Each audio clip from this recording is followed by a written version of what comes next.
Hello my friends, my name's Paws from the Yoga Home. I'm so glad you're joining me back on the channel. Today we'll just do a little tutorial for downward facing dog. So we use down dog a lot, and I just wanted to be clear with certain options that you can do, because I see a lot of different things when this posture happens, especially when you start out in yoga and you don't quite know how it's really supposed to feel to be in this posture. So I'll just first explain a few things that you may be starting out with when you first start yoga. Okay, the hamstrings and the back body might not be as open, and so therefore your shoulders start to round. Now I'll just tell you what down dog is first. It's called Adho Mukha Svanasana in Sanskrit, and it looks like this. Okay, so this is your downward facing dog. It is semi obviously inverted because your head is down, the blood flow is coming posture, and it's like an upside down V. It doesn't necessarily have to look that way per se. It's more about how you feel in your body.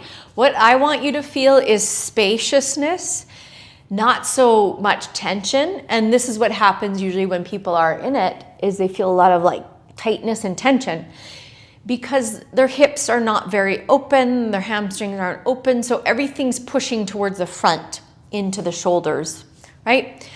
So I love this posture because, for one, it just helps me get that blood flow to the head. If I'm not doing headstands or other inversions, it reverses that blood flow, but also really helps me kind of stretch out the fascia and everything through my back body that gets tight throughout the day and sitting at your desk doing work.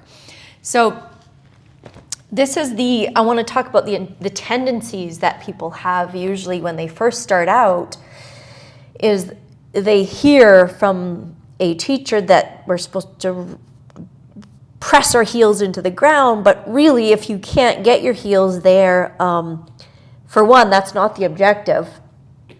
I want you to be more concerned about what's going on up here in the upper body, in the spine, okay? So this is what it will look like, is people try to straighten their legs and they can't quite get their heels down, and this tightness is happening up here in the shoulders. Okay, so the first thing you want to do is check your stance. Make sure you're not too close to your hands or too far away, right? You'll never kind of root that down if you're too far away. A good indication is coming to plank and maybe being the shoulders either stacked for you or a little bit beyond the wrists. That's the level I like to go. Let me just set up for mine. Yeah, okay, so now if you are like this and it feels crunched through the upper back, your heels are lifted, your legs are straight, I want you to immediately bend the knees right away so that they're in the same direction as the toes, not out or in, right? Same direction. And then you'll want to draw the belly in and lift the tailbone up. I just have to take a break because that's what it does on the joints. Now I can start to feel what people feel when they first start out, is there's all this compression into the joints, and you'll start to feel that after a while. So we want to learn to correct that before it just becomes this pattern in the body. Okay, so you're bending your knees, you're lifting your hips. So what happens here is the pelvis is like a bowl. Okay, it's like a bowl. Imagine a bowl of water. If it's tilting forward, the water's going to spill out the front. Tilting back, the water's going to spill out the back, right? So anterior pelvic tilt is forward. Posterior is back. So anterior is going towards the anterior portion of the body.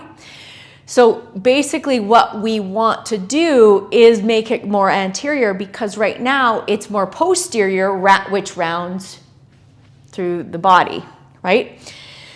So if you're bending the knees, right now it's, say, posterior. It's going backwards, right? See how rounded I am in the lower back? I want to bring anterior and tailbone to the sky, drawing the belly in, and see what happens with that is it starts to soften a little bit through the shoulders and the heart.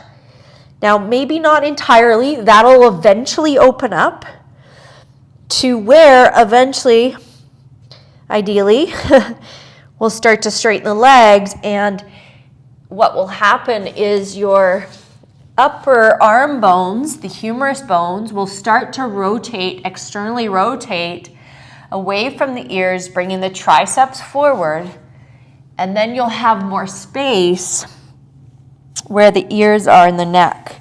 So it's not so much like this. So work on this rotation part, and it's just action. You're activating these muscles and moving and allowing it to go outwards, right? Lateral or external rotation. Okay. And then eventually you will start to feel more of this spaciousness in the heart. Now I see a lot of this in this more of a hyperextension.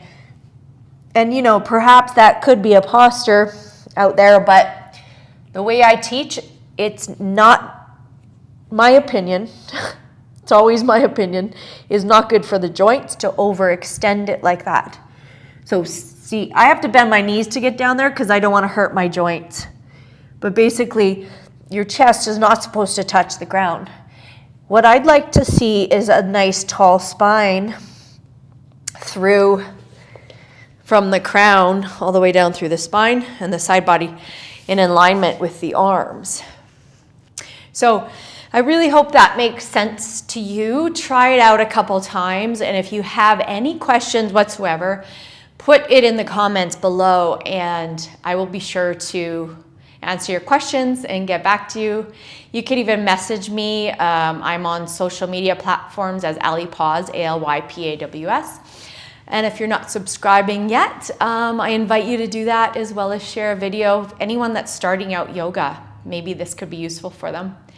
Thanks so much for watching. I'll see you on the next video. Namaste.